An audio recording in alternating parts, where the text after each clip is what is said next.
In 2022, words like technology and internet are not strange.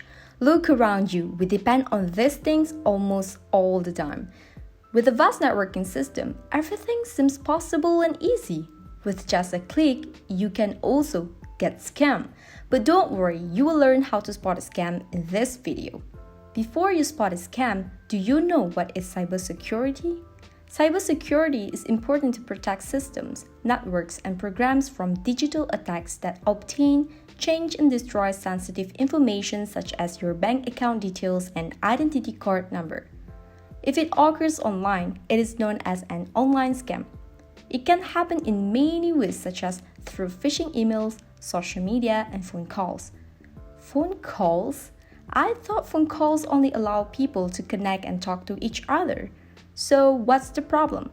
Well, phone calls can be the easiest way for you to get scammed. Usually, victims will receive a phone call from an unknown number. Scammers may claim themselves to be bank officers, officers from Lembaga Hasil Dalam Negeri, or officers from e-commerce websites like Shopee or Lazada. This is John. Let's see how he got scammed in the first place.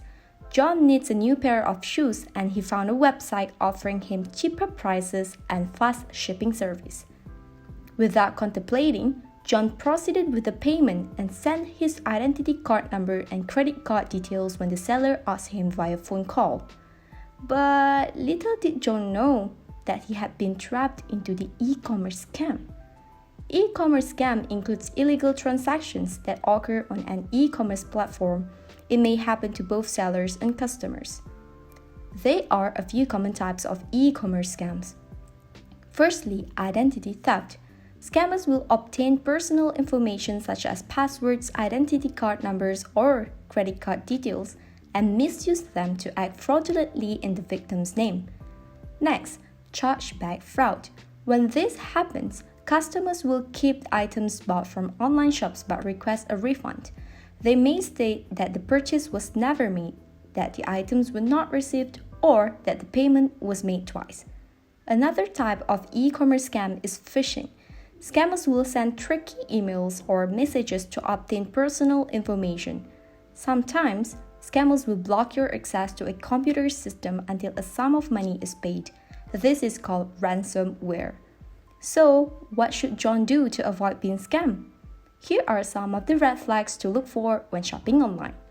For online buyers, check whether the prices are suspiciously low. If they are requests of unusual types of payment such as direct transfer to a bank account or if they are spelling errors in the URL. For online sellers, check whether there are contradictions between the shipping address and IP address. If multiple cards are used on a single IP address or if there is an incomplete shipping address. Now you have seen how John got trapped in an e-commerce scam when he made the purchase. Can you try to spot a scam on social media? Social media scams occur in various social media apps that usually enable scammers to hide their true identities behind the anonymity of fake profiles.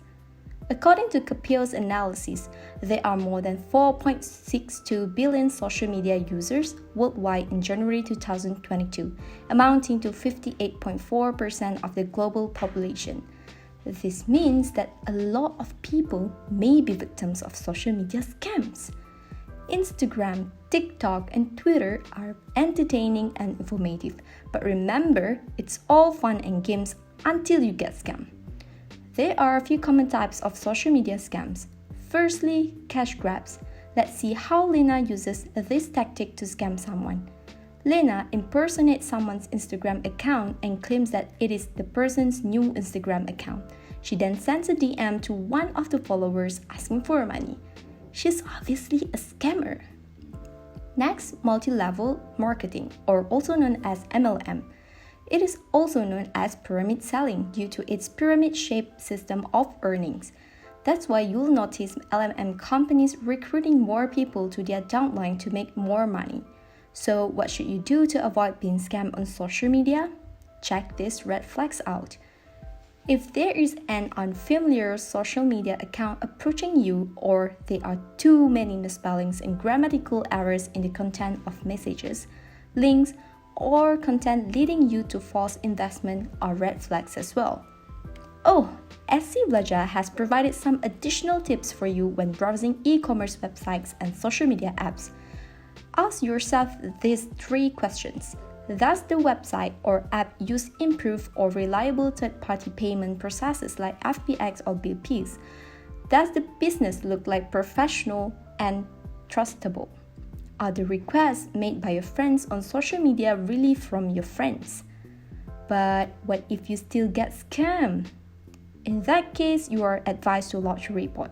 You may lodge a report to Bank Negara Malaysia via BNM Telelink toll-free line or email, or Malaysian Communications and Multimedia Commission's MCMC, or the nearest police station. Checklist to lodge a report or complaint. Bring all the relevant details or proof of transactions. If you are under 18 years old, you may get your parents or guardians or trusted adults to help you lodge the report on behalf of you. Congratulations! Now you have learned how to spot a scam on e-commerce websites and social media apps. We hope the information was helpful. Don't forget to share this video with your friends and family too, so that together we can prevent ourselves from being scammed.